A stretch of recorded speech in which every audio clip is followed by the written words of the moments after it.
Welcome to Mindless Entertainment. My name is Jesse Milestone, and before we dive into this video, I just want to play you the sound of the greatest thing I have heard come from a human being in the same room that I was also in. So prepare yourselves for this.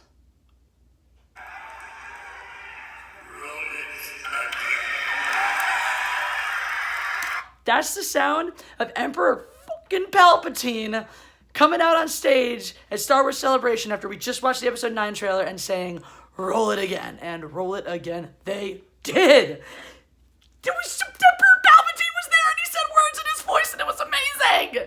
Guys, this was hands down the most exciting experience I have ever had watching a Star Wars trailer.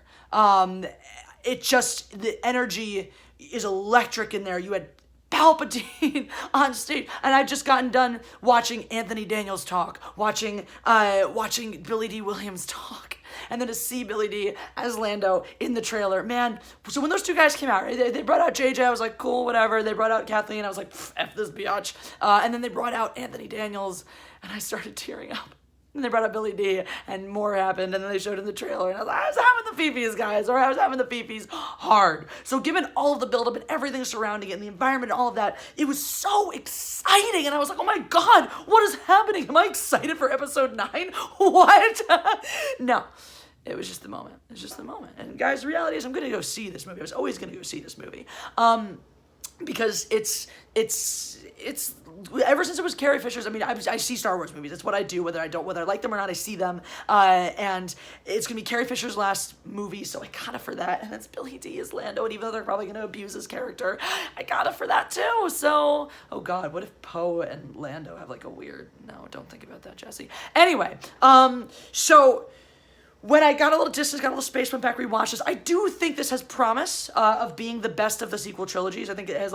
It's going to. JJ doesn't have the option of copycatting the same way that the first one did, to the extent, because we've already moved away from some of those plot elements. And he's going to be rescuing the Last Jedi. Of course, it's not going to be worse than the Last Jedi, because nothing is. So there's a good shot that this will be the best of the three. And if I survive the other two, I can survive the third one. In fact, I deserve to see the third one if it's going to be the best of them. So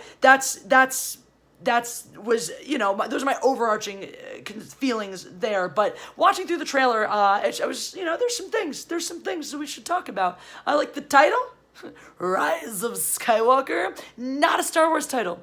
Star Wars titles are Empire Strikes Back, Attack of the Clones, Return of the Jedi. Yeah, we know the Jedi he's talking about. We get it. We understand that he's Luke Skywalker and that, but they're these epic titles that speak of some big epic thing with these universal excitement. If you've never heard of Star Wars before, which, I mean, all right, in a fantasy world where you haven't heard of Star Wars and someone said, what's this movie called? You said, Rise of Skywalker. You'd be like, what does that mean?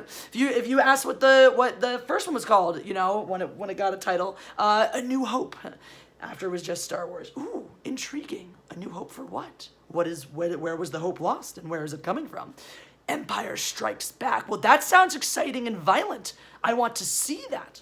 Rise of Skywalker. Who the fuck is Skywalker?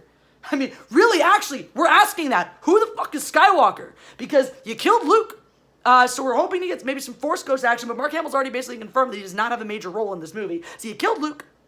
Ben's a Solo, not a Skywalker. So Rey, I guess, is just confirming that Rey is in fact somehow, you know, the child of Luke in some way or whatever, or maybe she just adopts the last name. I don't know. Maybe that's how we do it. But this title, the reason they did it, it's just clickbait. This title with this trailer is the equivalent of putting a video up on the internet called Hot Naked Chicks and have the thumbnail be part of a hot naked chick.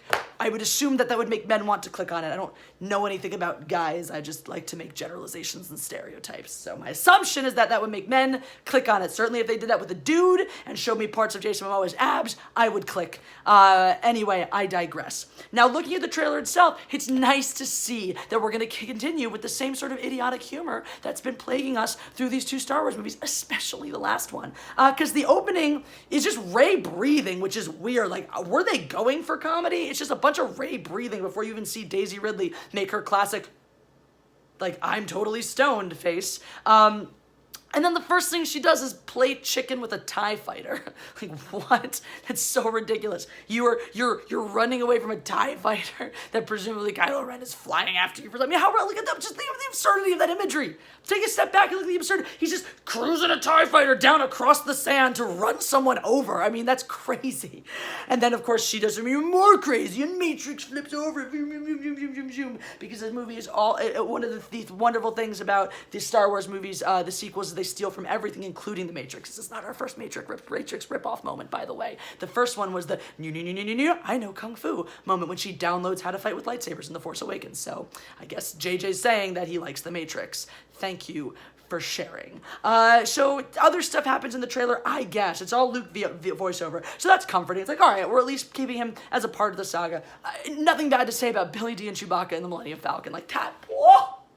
And how poetic. What a way to actually do one fucking thing to honor Han Solo, and that's put the ship back with someone who it truly belongs to and who has the same kind of connection and relationship to it that Han did. So that, at least the Millennium Falcon gets a happy ending, if nobody else. So it looks like Rose Tico, it's not in the trailer, but it's at the panel. Rose Tico gets a better haircut. Hooray. And we got all the gangs all together, tooling around. And if the snapshot we get in that is any indication of Rey and Poe and Finn and all of them hanging out, and then the droids, and the cute new droid, because it has to be a cute new droid since there were no more Porgs. And then Chewie's way in the back confirming once again that Wookiees are second-class citizens in the new Star Wars movies, and that we treat our aliens like dogs.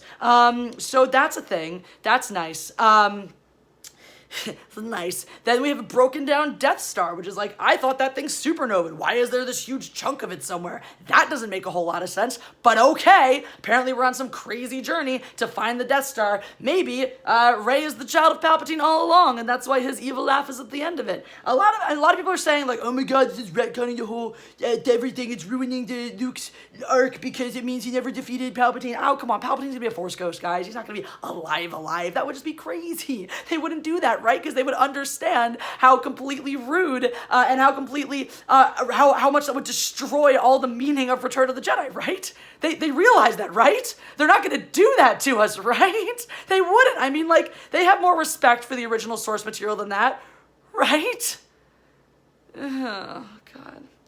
So anyway, it's an exciting trailer. It doesn't tell you much about the plot except that Kylo Ren's gonna put his mask back together, I guess, because it's cheaper than buying a new one, and obviously, now that he killed his boss and probably the First Order is crumbling apart from the inside economically, he can't afford a new one, so he gotta put his old one back together. So that's cool. I guess we'll put it on his dumb face again so we can all stop seeing Adam Driver and see someone who looks intimidating. Because let's put it this way, let's face it, Adam Driver, I think he's a fine actor, man. I don't think he looks intimidating. Intimidating is not a word I would choose to describe Adam Driver's looks. And we also see him kind of body slamming someone, which he's holding a freaking lightsaber and the other guy appears unarmed. If you're that close to him that you can body slam him, you probably should have used your lightsaber. But as I know from having watched extensively the fight scene in the throne room, which I still have to break down for you guys, Kylo Ren, whenever possible, would rather not use his lightsaber when it makes total sense, would much rather push, kick, choke, body slam, etc., than actually use that fancy weapon that only he and a couple of people get to use. Like, why would you do that? That's just cool. We don't do things that are cool in Star Wars anymore. So the reality is that this movie is going to suck as much as we think, and it's going to have moments that maybe don't suck, like Lando. I mean, specifically, I saw one is Lando in the thing, so I'm gonna see the movie for that scene alone. And for Carrie Fisher, and then I'm gonna spend the rest of the movie going, the hell were you thinking? That's the thing. It's like you can't win on episode 9, because even if you do make a really good movie, it's like, well, shit, you could have done this the whole time. You could have done this the whole time. Why didn't you? My feeling is they won't. My feeling is they'll do something utterly and massively disrespectful, like retcon the entire end of Return of the Jedi by making Emperor Palpatine be fully and functionally alive. So anyway. But I got to see Emperor Palpatine, and he said the words, and I got to listen to Anthony Daniels talking. That was cool. So, that's all.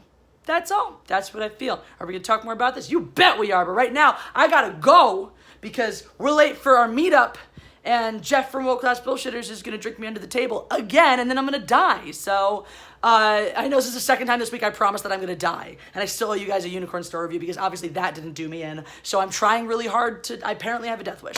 That's all, guys. If you enjoyed this video, press that like button. Go ahead and click that video popping up in the corner. Get involved with me. That will tell you everything you need to know about my Patreon, my T-shirts. If you get hit in the fifis like I do, you need my fifis T-shirts. They are awesome. Social media links, business mailing stuff, all different ways to get involved with yours truly. Cow tongue nose thing. Anyway, any hoozle, as we like to say. Shout out to that Star Wars girl letting me record this on her phone because mine is being stupid. So hopefully I still get to shoot some more stuff for you guys this weekend. And words, I got words. I got words is what I'm saying. So what's that a reference to? Why am I still talking? Why is this video still on? Anyway, thank you guys so much for watching. God Empress out!